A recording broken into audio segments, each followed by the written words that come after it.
Welcome to Let's Talk About It. I'm Sheena. And I'm Tamara. And today we're talking about something that you researched. Yeah, we're looking at popular relationship advice and how does it stack up when we're talking about queer or lesbian or whatever relationships. Same-sex relationships. Or, yeah, okay. Whatever you want to call it. Well, technically the podcast is Let's Talk About It, so let's talk about lesbians. Okay, let's talk about it. Okay, I found a list of relationship advice given by relationship therapists and psychologists, and the source is greatest.com. Okay, cool. Okay, so you can head over there to go read more about it if you want to. The first bit of relationship advice via a professor, Terry Orbuck at the University of Oakland, says, do or say something daily to show your appreciation. This circles back to right at the beginning of the relationship season when we spoke about the research in relation to people arguing. In that podcast, I think it was, we spoke about the frequency of small acts more than the big acts that make a relationship work. Yes, and I think this is a piece of advice that's totally valid for lesbian relationships specifically, or as well rather, because I think especially if you're two women, I think you can start to take each other for granted. I think it's easy to slip into the friend zone, maybe. Yeah. And so to kind of keep things fresh, you want to have more frequent, intimate interactions. And interactions that show that you love and don't just like. You know, stuff that goes beyond just being a friend. Okay. Yeah, okay. So the next piece of advice is from April Beyer, a matchmaker, and she says, realize every relationship has value regardless of how long it lasts.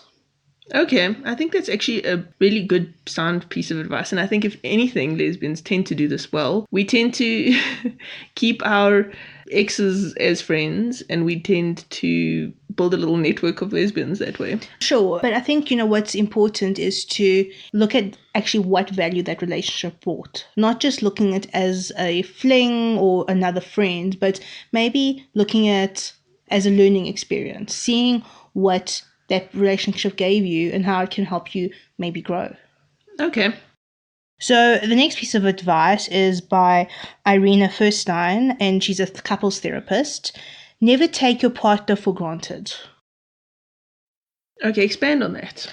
Okay, so I think it's one of those things that sounds super obvious, but when people are in a relationship, they tend to forget that they need to work on the relationship. They just expect the other person to be there. They expect the other person to do whatever the other person needs to do. And they forget that there's work involved in being in the relationship, and that this other person is an individual that is deserving of attention and the right kind of attention.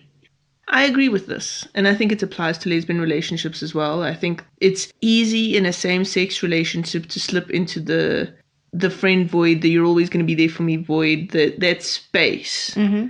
I think it's also, when you're in a same-sex relationship, it's easy to get into the space of, I'm a woman, she's a woman, we both have the same wants, needs, likes, whatever it is, and to stop actually making an effort. I think that's right. Yeah. So we have to be super vigilant to understand that we're not the same person, to appreciate the differences, and to work towards also better, clearer communication. There are high levels of emotion when you are dealing with a relationship with two women. There is, and I think it's easy to, go, okay, she's a woman, she understands what it is to, have this kind of emotion, and it's just actually, she's also an individual. Yes. And I wonder actually with gay-guy relationships if they have a similar problem, but a kind of a reverse problem, where they don't talk about their feelings enough, where they don't communicate how, what's actually going on internally. Very possibly. I don't know. It's interesting. Have enough gay friends to be able to... If you're a gay guy, email us on podcast@thelesbiantalkshow.com and tell us, is this a problem that you have in your relationship? Mm-hmm. You're listening to The Lesbian Talk Show. thelesbiantalkshow.com, your hub of podcast information. Okay, and then the next one is Remember to Take Breaks, and that's by Amy Baglin, the CEO of Meet Mindful, online dating site. So this is about taking time for yourself, but also taking time as a couple away from the stresses of life. I think that's really sound advice. Sometimes you have to remove yourself from the daily stresses and give some serious alone couple time. Mm-hmm. And I think also sometimes having alone time for yourself as well, because again, you're individuals in a relationship, and I think sometimes you can lose yourself if you don't take the time to just do something for yourself. And this doesn't have to be something big. It could be as simple as taking a bath by yourself for an hour while the other person does whatever they want to do for an hour. It doesn't have to be a big break. We're not talking Ross and Rachel from Friends level of we're on a break here. That's funny. All right, and our next piece of advice comes from Sean Horan, an assistant professor at Texas State University. His advice is, it's not what you fight about, it's how you fight. Back to the 5 horsemen of the relationship apocalypse from the Gottman research. So it's about learning to fight with each other and learning, I think, also what's worth fighting about, what's worth letting go, and communicating again. We're good in this regard, according to studies. Lesbians actually fight more productively than most couples. Mm-hmm. So, lesbians, you have a nice leg up there. Mm-hmm. Use it. Indeed. Okay.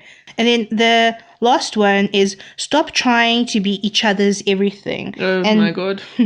This comes from Matt Lindquist, a couples therapist. Amen. And I think this is one that lesbians are terrible at. Terrible at. We try to be everything for each other and lose ourselves. Yes. So remember again, you are a couple, not a one thing. You don't merge into one human. And you know how they say it takes a village to raise a child? Yeah. It takes a village to be a human being as well. So you don't rely on one person to be your support system. I think that's wise. And also, you can't live for the other person. Mm-hmm. Like, you should be in this journey of life together, but together as 2 whole people. Yes. So it's not giving up your likes for the other person. You should have your own identity. Mm-hmm. That's all for this season of Let's Talk About It. I'm Sheena. And I'm Tamara. And this has been the relationship season. So if you found any helpful advice during this season, please let us know. We'd love to hear about you and your relationships. And if we missed out on anything, then tell us. Email us on podcast@thelesbiantalkshow.com. We're also open now to look at what the next season of Let's Talk About It should be about. So give us your ideas. All we need is a concept that we can use across multiple episodes. Right. Okay. So like this one was the relationship season and we delved into all sorts of different research. Mm-hmm. So tell us, what do you want us to talk about? Yeah. And in the meantime, go share all these podcasts with your friends. Help them have better relationships. Please go review us on Apple Podcasts. Give us a 5-star review. It helps others to find the podcast too. And if you enjoy this content, come become a patron. You help us grow, you help us stay on the air, and you get exclusive content. That's podcasts that other people do not get, including episodes of Let's Talk About It. Mm-hmm. So you can find it at patreon.com/The Lesbian Talk Show. Thank you for listening. Bye. Bye.